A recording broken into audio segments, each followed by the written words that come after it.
제가 말씀을 봉독해 드리겠습니다. 출애굽기 4장 1절에서 9절 말씀 봉독해 드릴게요. 눈으로 따라 읽어 보세요. 모세가 대답하여 이르되 그러나 그들이 나를 믿지 아니하며 내 말을 듣지 아니하고 이르기를 여호와께서 내게 나타나지 아니하셨다 하리이다. 여호와께서 그에게 이르시되 네 손에 있는 것이 무엇이냐? 그가 이르되 지팡이니이다. 여호와께서 이르시되 그것을 땅에 던지라 하시매 곧 땅에 던지니 그것이 뱀이 된지라. 모세가 뱀 앞에서 피하매 여호와께서 모세에게 이르시되 네 손을 내밀어 그 꼬리를 잡으라. 그가 손을 내밀어 그것을 잡으니 그의 손에서 지팡이가 된지라.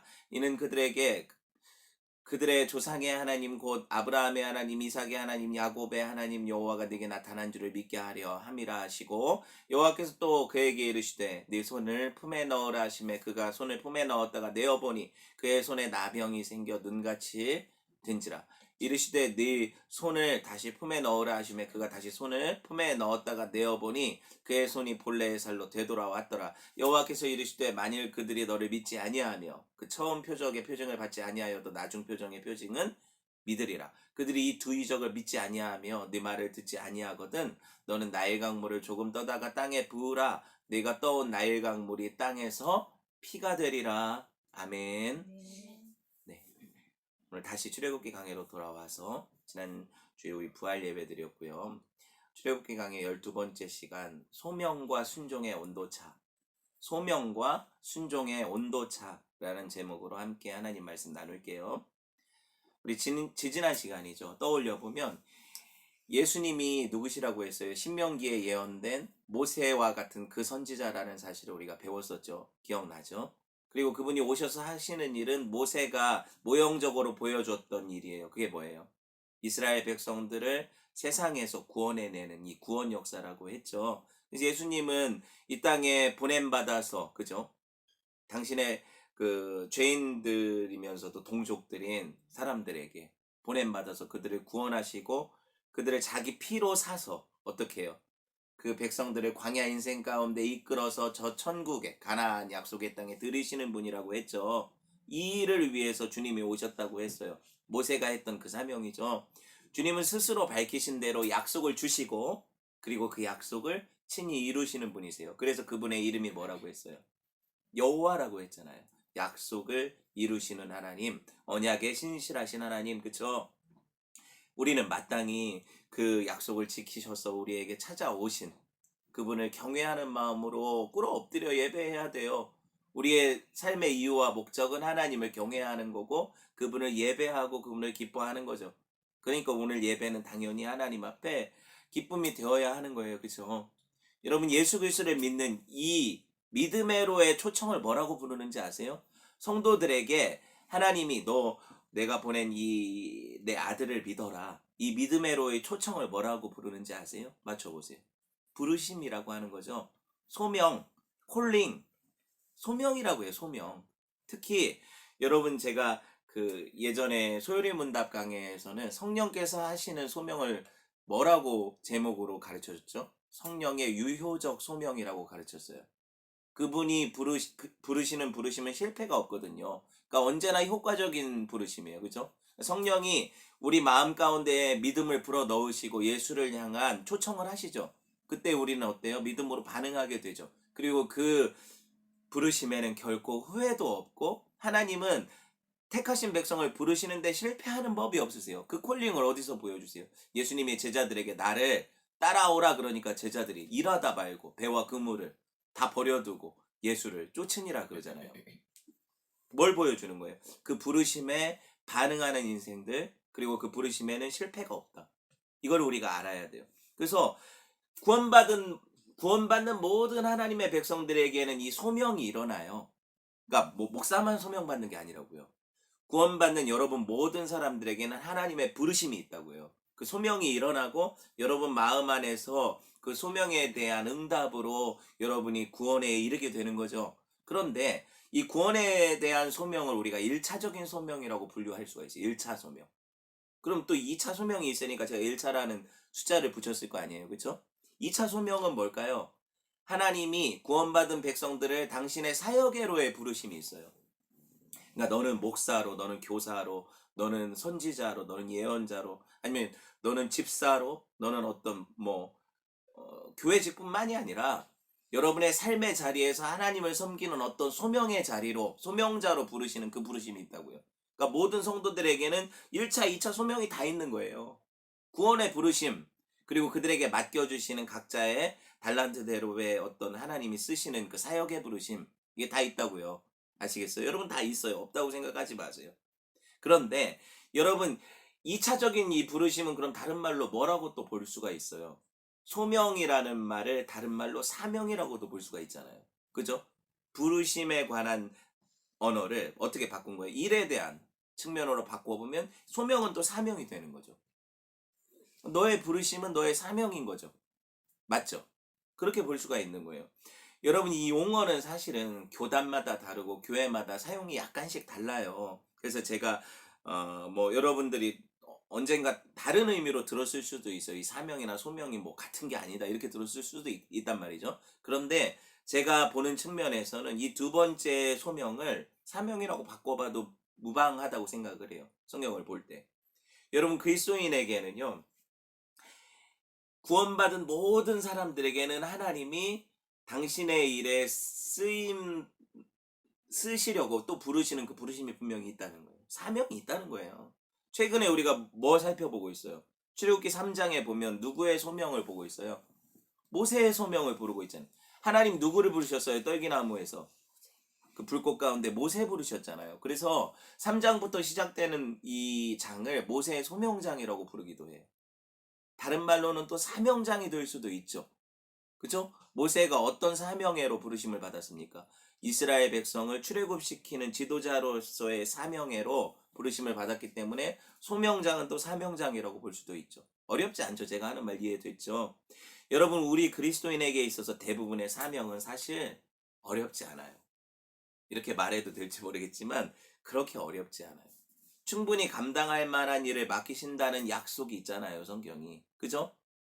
하나님이 내가 감당하지 못할 시험도 당하지 않게 하신다고 했고 우리가 감당할 만한 어떤 일들도 맡기신다고 했어요. 그죠? 내 멍에는 쉽고 가볍다고 하시잖아요, 주님이. 맞죠? 우리가 믿음을 통해 바라보면 그리스도인에게 주어지는 소명, 사명 이건 그렇게 어렵지 않다고 볼 수도 있는 거죠. 여러분 출애굽 에피소드에서 보면 모세에게 하나님이 하시는 말씀이네요. 오늘 본문 3장부터 이어지는 말씀에서 이렇게 말씀하세요. 하나님이 너는 가서 장로들한테 내가 전한 말을 전하기만 하면 돼. 그러면 나머지는 내가 다 알아서 할 거야. 어디 그런 말이 있습니까? 오늘 말씀 제가 드린 거. 3장 18절 상반절에 보면 뭐라고 써 있어요? 그들이 내 말을 들으리니 그랬죠. 그들이 내 말을 들으니 누가? 이스라엘 장로들이 네가 가서 하나님이 네게 나타나셨고 하나님이 너를 통해서 이스라엘을 출애굽시키셔서 가나안 땅에 조상들에게 약속하신 땅에 들이게 하시겠다는 이 말을 전하면 그들이 어떻게 하겠다? 3장 18절에 그들이 네 말을 들으리니 프린터물에 없어요. 제가 아까 적어드렸는데 지웠나 보네요. 그 3장이에요. 그건 4장이 아니라 3장 18절에 그들이 네 말을 들으리니 이렇게 되어 있어요. 성경을 보시면 여러분 그러니까 모세에게 있어서 이 소명은 뭐예요? 장로들에게 가서 하나님 주신 말씀만 전하면 되는 거잖아요. 그죠? 그럼 그들은 어떻게 해요? 하나님이 그들의 마음밭을 예비하셔서 어떻게 하겠다? 듣게 하시겠다 모세 말을.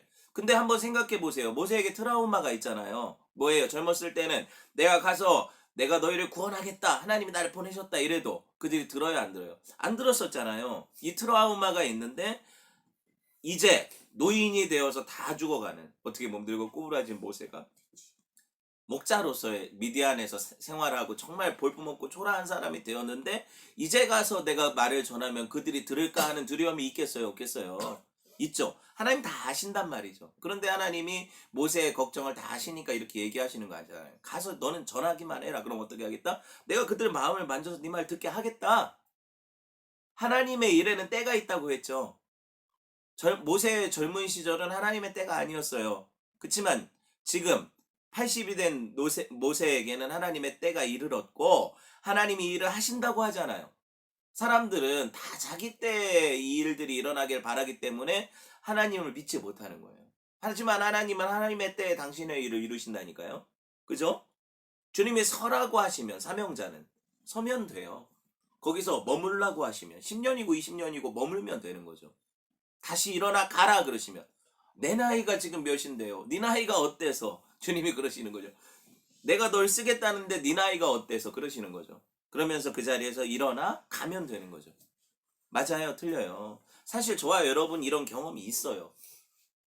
제가 뭐 일일이 다 얘기할 수 없지만 수도 없이 많은 순간에 하나님의 때와 내 때가 참 달랐는데 하나님이 하라고 하실 때 내가 참 그런 두려움이 있었지만 순종해서 갔을 때 하나님이 하시는 역사를 본다니까요. 이런 일이 있다고요, 우리 삶에. 이게 믿음 생활 아닙니까? 여러분 사실 이스라엘 장로들에게 모세는 듣보잡이죠. 듣도 보도 못한 잡놈? 이게 듣보잡이죠. 요새 그 줄임말로 많이 쓰던데 모세 말을 듣도록 하나님이 이 듣보잡 모세의 말을 듣도록 이스라엘 장로들의 마음을 만지시니까 그들이 들어요 안 들어요? 듣게 된다니까요. 그들이 들었으니까 모세를 지도자로 세워서 파라오 앞에 가게 하죠. 그래서 파라오 앞에서 모세가 서가지고 이런 일들을 하게 되는 것 아닙니까? 모든 게 하나님 손에 있죠. 모든 게 하나님 손에 있. 제가 이렇게 얘기를 하니까 목사님 그렇게 사명이 쉬워요? 제가 그렇게 바보 같아 보여요?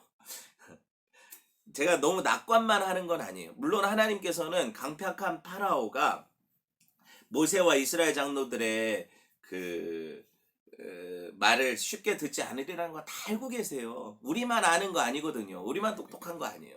뿐만 아니라 이스라엘 백성들 또한 장로하고 모세가 마음이 맞았다 하더라도 백성들한테는 또 다른 문제잖아요. 이 얘기를 전할 때 그 메시지를 쉽사리 받아들이지 않을 것도 다 알고 계세요.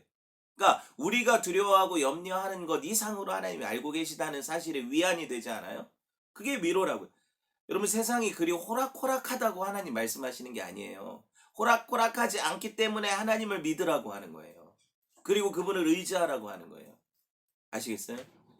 걱정할 필요는 없어요. 하나님은 이 대책을 마련해 놓지도 않고 보내시는 법이 없거든요. 예수님이 이 땅에 오실 때도 하나님이 참 많은 일들을 준비하셨다고 했죠. 언어를 통일시키시고 노마를 통해서 복음 전할 그 길들을 쫙 닦아 놓으시고 그렇죠. 말이 통해야 복음을 전하고 돌아다닐 수가 있어요. 세계로 복음이 증거되죠. 이걸 다 해놓으신 게 하나님의 하신 일이거든요. 그 유대 종교는 이미 다 타락하게 돼서 백성들의 마음이 상했고 그래서 하나님의 복음으로 돌아오게 하시는 그 초점이 있는 거잖아요. 이런 모든 것들이 사실 하나님의 마음, 하나님이 이미 준비하시는 일들이에요. 그리고 준비될 때 하나님이 이 일들을 하신다니까요. 그러면 사명자는 뭘 해야 돼요? 하나님이 가라 하시는 곳에 가면 되는 거예요. 말하라고 하면 그 말을 전하면 되는 거예요. 어떤 일을 행하라 하면 그 일을 행하면 되는 거죠. 우리가 걱정할 게 아니라니까요. 그러니까 하나님께 맡기는 거예요. 전쟁은 누구에게 속한 거예요? 대답해 보세요. 하나님께 속한 거죠. 전쟁은 여호와께 속한 거예요. 모세가 싸우는 게 아니에요. 모세가 무슨 수로 파라오의 군대를 이깁니까? 당시 세계 최강 대국 애굽 아니에요. 여러분이 가가지고 혈혈단신으로 미국 천조국 군대를 이길 수 있어요? 안 되죠. 근데 하나님이 하신다고 하잖아요. 그러니까 믿음이 필요한 거죠. 여러분 사명자는요. 물론 우리가 앞에 있는 두려움들 이런 염려들이 없을 수 없지만 그보다 더 크신 하나님을 바라보는 이런 믿음의 눈이 떠지면 사실은 그 두려움을 극복해낼 수 있는 능력이 생긴다는 거예요. 하나님이 이 일을 하신다니까요.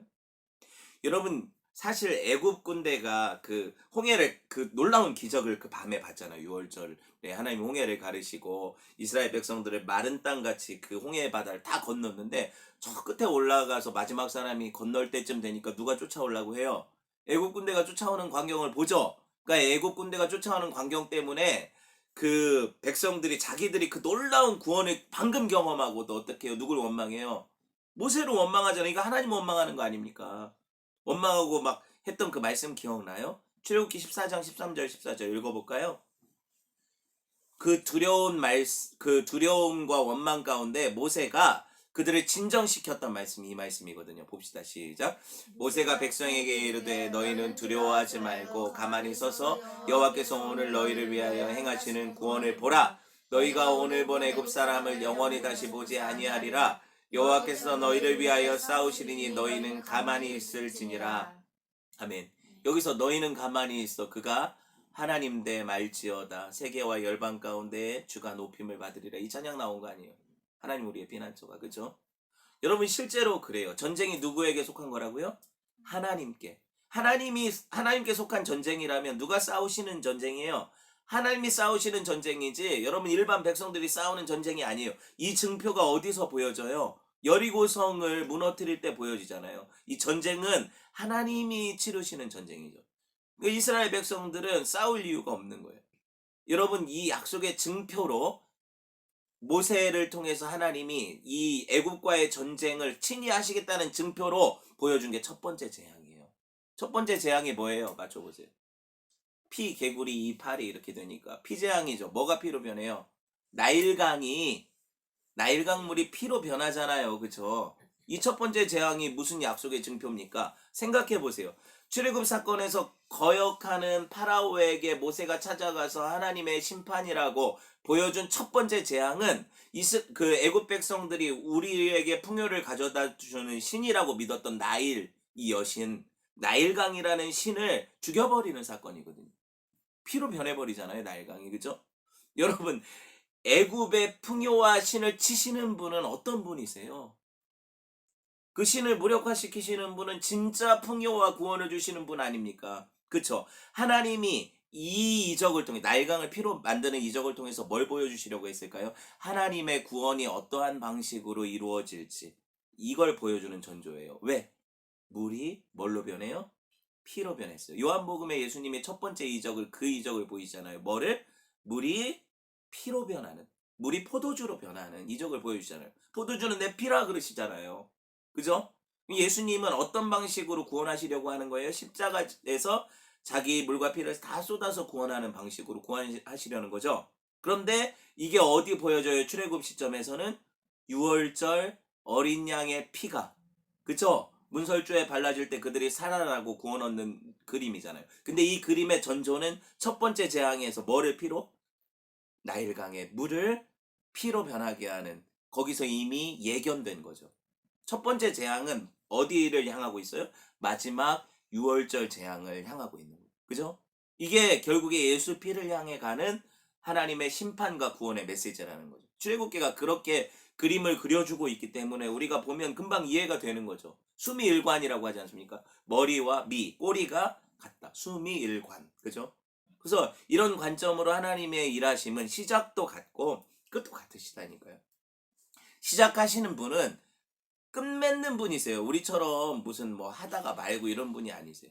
하나님은 약속을 주셨으면 그 약속을 반드시 이루시는 분이시죠. 이걸 믿자는 거예요. 자, 그럼 이제 설교 그만해도 되겠죠. 되게 좋겠죠. 그렇게 그만하면. 네, 여기서 끝내도 좋겠지만 어떤 내용이 뭔가 한켠에 찝찝함이 있지 않아요? 저만 그래요? 무슨 얘기를 하려는 거냐면 대부분 그런데 이 사명을 인식할 때 그렇게 쉽다고 생각이 안 되거든요. 아까 제가 말한 것처럼 그렇게 쉬우면 누가 무서워하고 누가 이걸 안 하려고 하겠어요. 그런데 또 반대 측면에선 분명히 하나님이 하실 거라는 거 믿는 믿음도 있어요. 그럼에도 불구하고 현실 속에 우리는 두려움을 갖거든요. 맞죠? 여러분이 그 마음이 있으니까 뭔가 설교를 들었어도 뭔가 그렇게 뭐랄까 시원한 느낌이 아니잖아요. 하나님 다 하신다는데도. 사실 성경의 대부분 소명자들은요, 그 소명을 반기지 않았어요. 하나님이 소명을 주시고 그 사명자로 부르셨을 때 그들이 거부했단 말이에요. 다 두려워서, 하기 싫어서. 모세도 그랬잖아요. 모세가 그래요? 이번에는 그럼 진짜입니까? 그럼 내가 가겠습니다. 40대는 실패했지만 80대는 성공하는 거 맞죠? 약속 주셨어요. 그럼 갈게요. 이래요? 안 가려고 하잖아요. 모세가. 핑계 대죠. 계속 핑계 대잖아요. 소명을 거절한단 말이에요. 근데 하나님은 네가 하기 싫어 그럼 딴 사람 보내지 뭐 이렇게 안 하시죠 또. 물론 그러실 수 있는데 여러분 하나님이 여러분을 찾아오셔서 설득해 가시는 과정을 모세 이야기를 통해서 보시란 말이에요. 딴 사람을 보내실 수 있는데 왜 나를 택하실까? 그게 은혜라니까요. 거절하고 주저하고 하나님 앞에 드리기 힘들어하고 두려워하는 나를 찾아오셔서 내가 널 보낼 거야 그러신단 말이에요. 설득하시고 조금씩 그 마음을 다독이셔서 무조건 밀어붙이지 않으시잖아요. 그러니까 우리가 하나님을 의지하는 것 아닙니까? 튕겨져 나가요. 애들도 무조건 밀어붙이면. 그쵸? 여러분 본문 1절을 보세요. 모세가 뭐라고 대답해요? 하나님의 부르심에. 읽어봅시다. 시작. 모세가 대답하여 이르되 그러나 그들이 나를 믿지 아니하며 내 말을 듣지 아니하고 이르기를 여호와께서 네게 나타나지 아니하셨다 하리이다. 하나님이 이스라엘 장로들로 그들의 말을 그 모세의 말을 듣게 하시겠다고 분명히 말씀하셨는데도 불구하고 모세는 그 말을 고지고대로 믿지 않죠. 그 뭐라고 대답해요? 하나님 말씀을 정면으로 뒤집어 버리잖아요. 마치 뱀처럼. 뭐라고 얘기를 해요? 그들이 안 들을 거라고. 그죠? 안 들을 거라고. 하나님이 나타나시지 않았다고 그렇게 얘기할 거란 말이에요. 그렇게 얘기하잖아요. 지금 모세가. 그죠? 거절의 이유죠. 여러분 근데 하나님이요 그 말씀을 그대로 들으시고 또 생뚱맞게 제안을 하나 하시죠.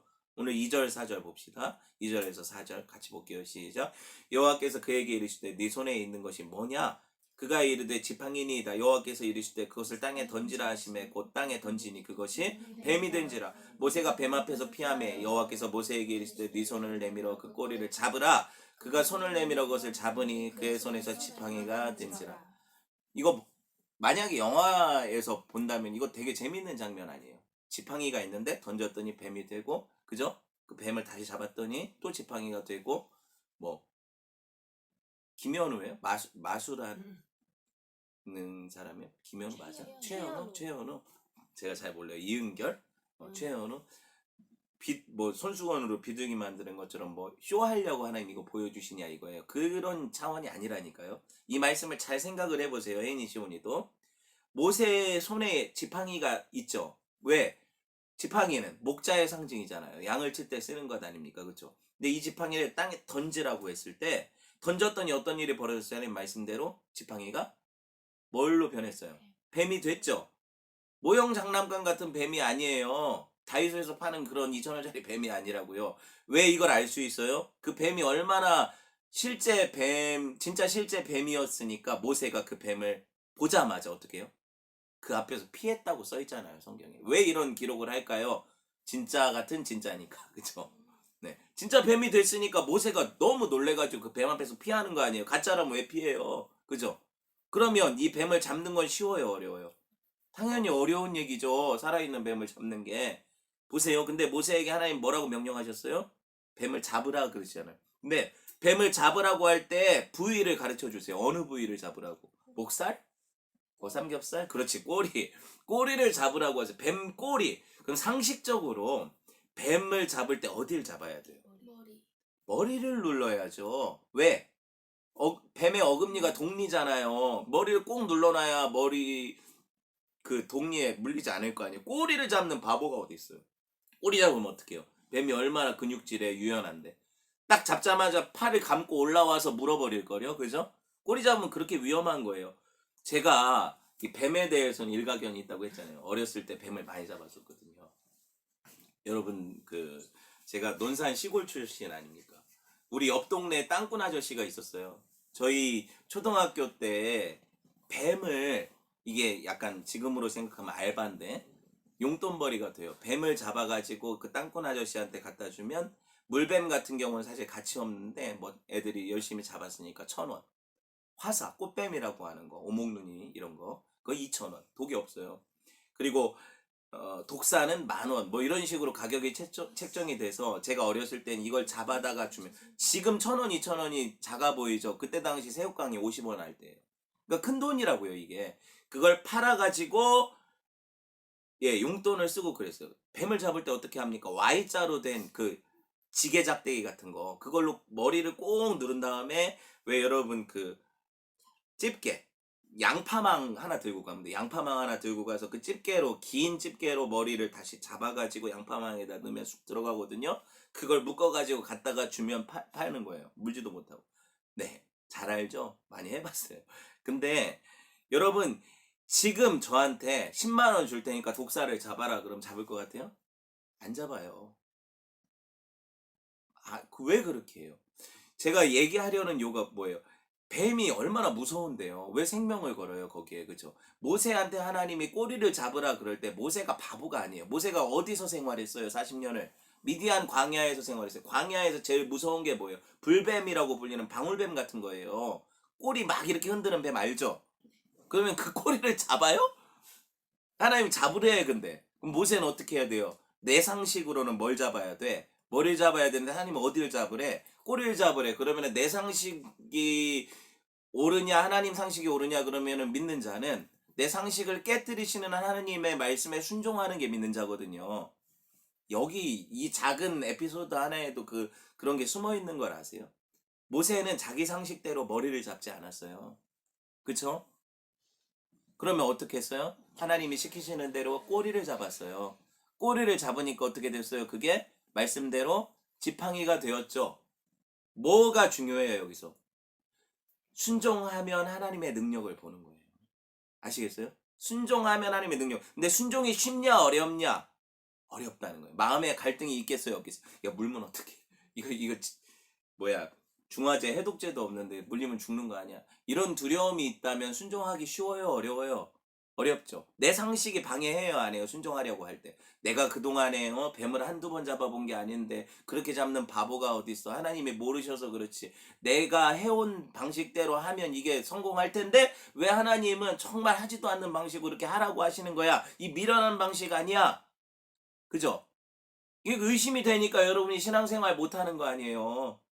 의심이 되니까 하나님 말씀 못 믿는 거 아니에요. 내 방식이 옳다, 내 경험이 옳다, 내 생각이 옳다, 세상의 지혜가 옳다 그러니까 하나님의 말씀의 지혜를 경험하지 못하는 것 아니에요.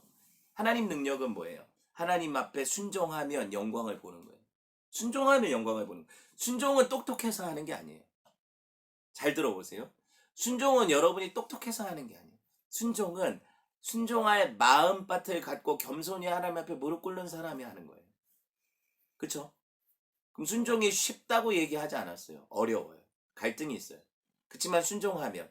순종은 심지어 모세 같은 경우에는 뱀을 잡는 거니까 생명 걸어야 될 수도 있어요. 그죠? 생명을 거는 순종이잖아요, 이게. 그런데 이게 가능하게 된 것이 하나님의 말씀을 더 생명보다 사랑한 모세였기 때문에 가능한 거죠. 그 마음 주신 게 하나님이시. 왜 하필 뱀일까요? 다른 귀여운 동물 뭐 햄스터나 이런 걸로 변하면 잡을 때 어려워요, 안 어려워요?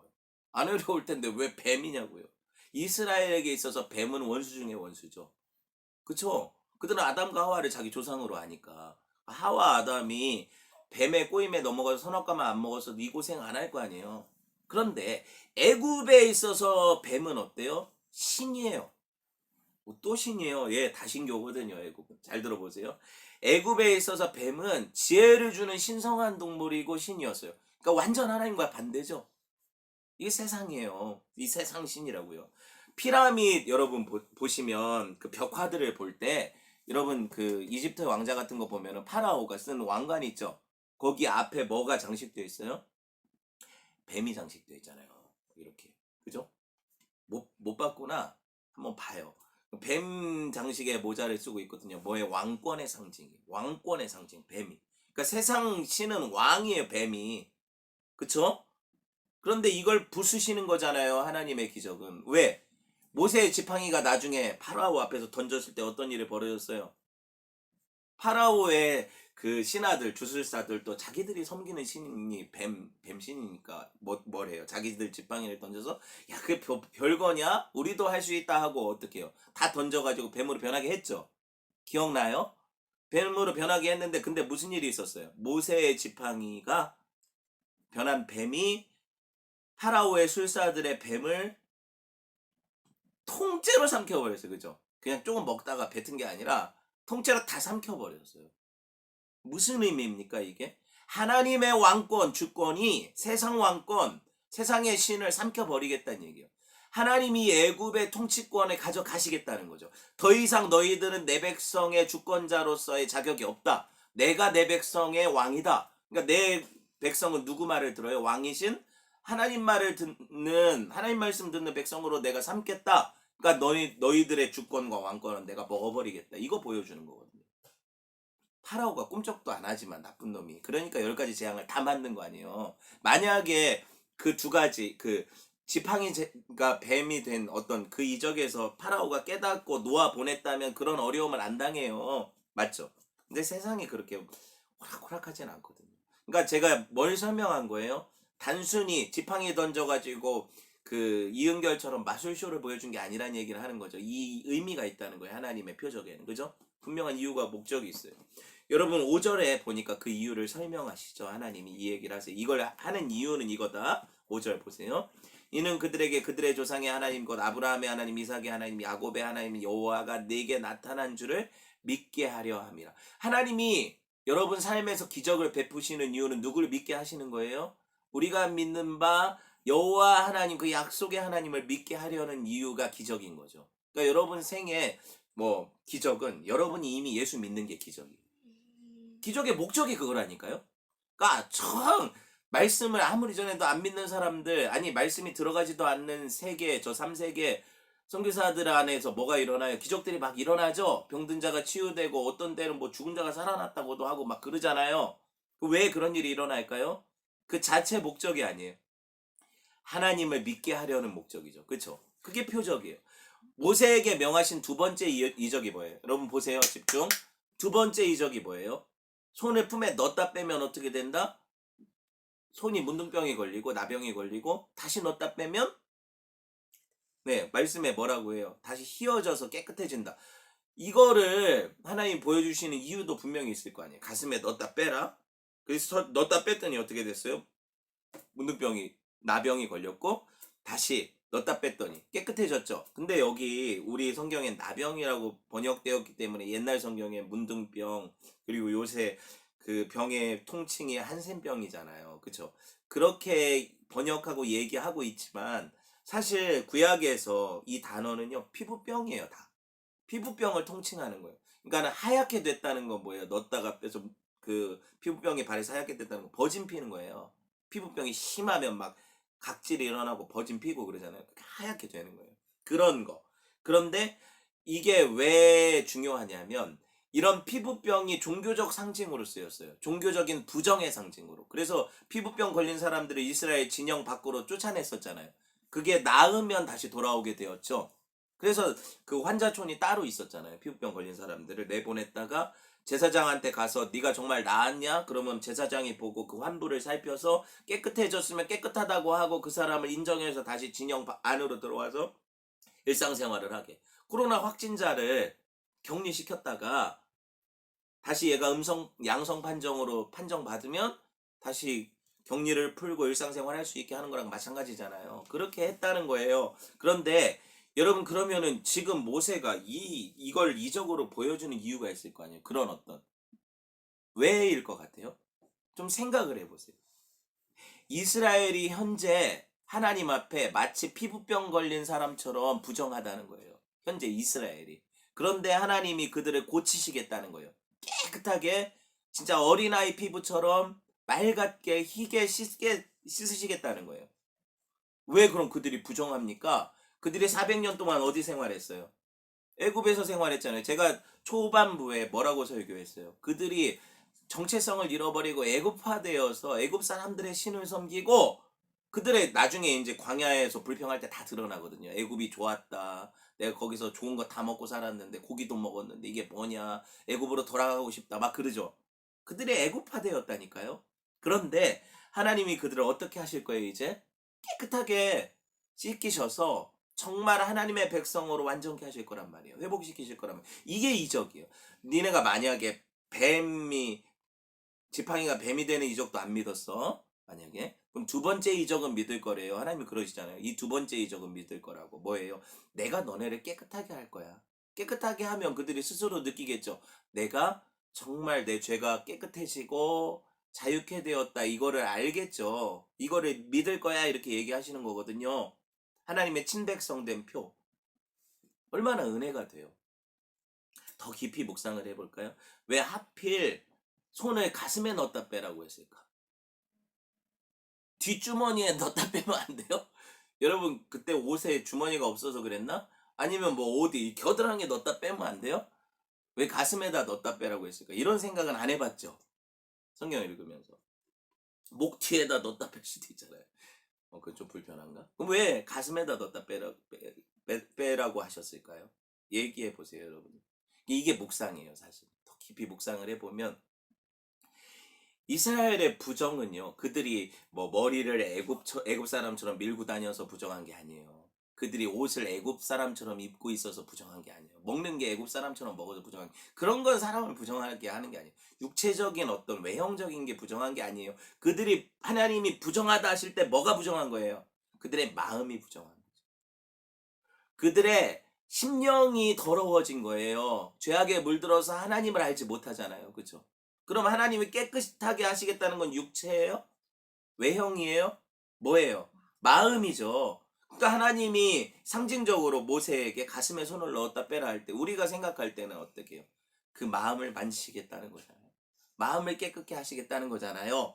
이게 이제 기본적으로 생각할 수 있는 묵상이고 제 개인적인 생각인데, 여러분 제가 이제 좀 더 여러분한테 이 이스라엘의 상식을 얘기를 해드리면, 이스라엘 백성들은요, 그들의 마음, 그들의 영혼의 좌소가 여기 여러분이 생각하는 이 허트, 심장에 있다고 생각 안 했어요.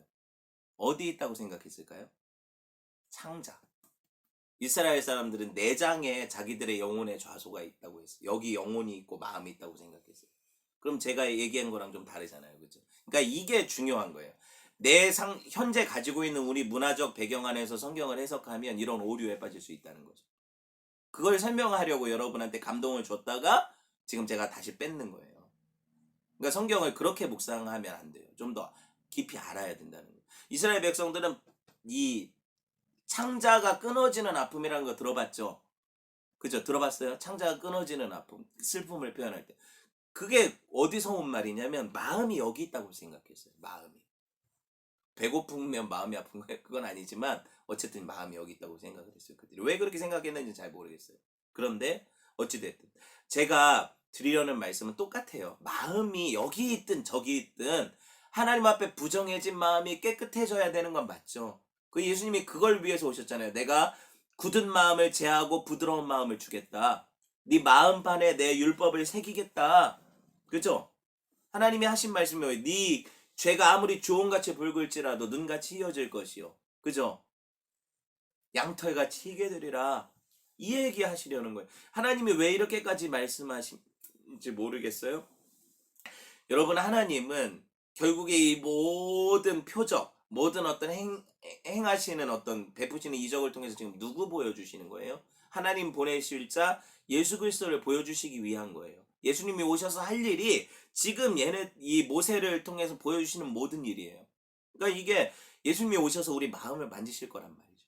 깨끗하게 하실 거란 말이죠. 그죠? 사탄의 권세에서 하나님의 나라로 백성들을 옮기셔서 하나님만 왕으로 섬기는 백성으로 만드실 거란 말이죠. 그 두 가지 이적이 이 그림 아닙니까? 예수님이 하실 일을 기적을 통해서 보여주는 거예요. 그게 무슨 뭐 마술이 아니라. 네. 조금만 더 가봅시다. 하나님이 약속을 주셨어요. 마음을 기경하겠다는 약속을 주셨어요. 마지막은 더 이상 이것까지 안 들으면 이제는 더 이상 경고가 아니에요. 심판이고 재앙이죠. 그래서 첫 번째 재앙이 오는 거예요. 파라오가 만약에 이 아까 두 가지 이적을 통해서 마음이 꼬꾸라졌다면 하나님이 10가지 재앙 내리실 이유가 없었을 텐데, 첫 번째 재앙이 온 이유는 뭐예요? 파라오가 말을 안 들었으니까. 그래서 첫 번째 재앙이 뭐라고 했어요? 오늘 말씀 9절 마지막 절 읽어봅시다. 시작. 그들이 이 두 이적을 믿지 아니하면 네 말을 듣지 아니하거든. 너는 나일 강물을 조금 떠다가 땅에 부으라. 네가 떠온 나일 강물이 땅에서 피가 되리라. 재밌는 건 뭐냐면 하나님이 파라오가 이 두 가지 이적을 안 믿을 거라는 걸 모르셨을까요? 아셨을까요? 당연히 아셨죠. 아셔요, 하나님이. 그러니까 아심에도 불구하고 하나님이 이 일들을 허락하시면서 하나님의 예수 그리스도를 보내셔서 하실 일들을 보이시려는 거예요. 그러니까 결국에 너희한테는 뭐가 와야 된다? 예수님의 피가 와야 된다. 나일강이 피로 변하는 이적이 와야 너희가 살고 세상은 심판받는 거다. 그죠? 그러니까 예수님은 필연적인 거죠. 오시는 게. 확실한 구원과 심판을 경고하신 게 이 첫 번째 재앙인 거죠. 이 첫 번째 재앙은 무슨 재앙을 가리킨다고 아까 얘기했어요? 마지막 재앙인 10번째 재앙하고 이어진다고 하는 거죠. 중간에 모든 재앙들은요, 우리 살아가면서 하나님을 거부하게 될 때 받게 되는 심판과 징계를 예표하는 거예요. 그러니까 그거는 다음 주부터 설교가 되겠지만, 어찌되었든 하나님의 백성에게는 징계예요. 자, 자녀들을 때리는 것은 때려서 죽이려고 때려요? 아니면은 때려서 고치라고 때려요? 고치라고 때리는 거죠. 그런데 죄인들에게 사형을 언도하는 거는 고치려고 사형을 시켜요? 죽이려고 사형시키는 거죠. 무슨 말이냐면 하나님이 심판하실 때 심판의 대상은 자기 자녀가 아니에요. 10가지 재앙이 그 재앙이 이스라엘 백성들에게 내려지는 게 아니에요. 오히려 그 재앙을 통해서 이스라엘 백성들은 경고를 받는 거죠. 그리고 하나님 앞에 깨끗해지는 거죠. 그런데 불신자들은 어떻게 돼요? 그 재앙이 심판인 거예요. 사망인 거예요. 나일강의 피로 변하자 그 안에 있던 생명체들이 어떻게 돼요? 다 죽었죠. 물고기가 떼죽음을 당하는 거 아니에요. 그래서 이거 적조 현상이라고 얘기하는 사람들도 있는데 제가 볼 때 피로 변했으니까 피로 변했다고 하겠죠. 그렇게 말씀을 믿으면 되고 이 재앙이 결국에는 장자들이 죽는 죽음으로 변하잖아요. 어린 양의 피로 인해서. 그죠? 여러분 어떻습니까? 하나님이 친절하게 이적들을 보이시고 자 이제 마지막에 잘 들어보세요. 장차 하실 일도 다 이렇게 들려주셨어요. 이제부터 모세가 그럼 군말 없이 순종할까요? 아니거든요. 4장, 5장 쭉 보면 모세는 다 별의별 기적을 다 경험하고 해도 다시 안 간대. 제가 뭐하러 오늘 만약에 모세가 군말 없이 순종했다면 소명과 순종의 온도차라는 제목을 정했겠어요. 하나님의 소명과 우리의 순종은 온도차가 심해요. 하나님은 뜨거우신데 우린 되게 차가워요. 아시겠어요? 이게 맞춰나가기가 힘든 거예요. 자, 말씀을 맺으려고 합니다. 저도 저의 부르심을 가볍다고 여기지 않아요. 처음부터 제가 목사를 하고 싶어 한 게 아니에요. 두려워서 거부하고 도망도 가봤어요. 그런데 돌고 돌아서 이 길로 오게 됐잖아요. 사실 익숙해질 법도 한데 이 사명의 길이 녹록치가 않아요. 할 수만 있으면 하고 싶지 않은 게 지금도 똑같은 마음인 거고요. 끊임없이 나의 부르심을 점검하게 되고 내가 목사 맞나? 나 하나님 그렇게 부르신 거 맞나? 이렇게 뒷걸음질 치다가 또 하나님이 끌어당기셔서 또 그 자리에 가요. 이게 제 삶이거든요. 여러분은 어때요? 여러분은 어때요? 바라기는 소명과 순종의 온도차가 점점 더 좁아졌으면 좋겠어요. 그래서 하나님이 뜨거우시면 나도 뜨거웠으면 좋겠어요. 하나님이 따뜻하시면 나도 따뜻했으면 좋겠어요. 그럼 참 소명자가 순종하기가 얼마나 좋겠어요. 그죠? 그런 은혜가 있기를 주님의 이름으로 축원을 드립니다.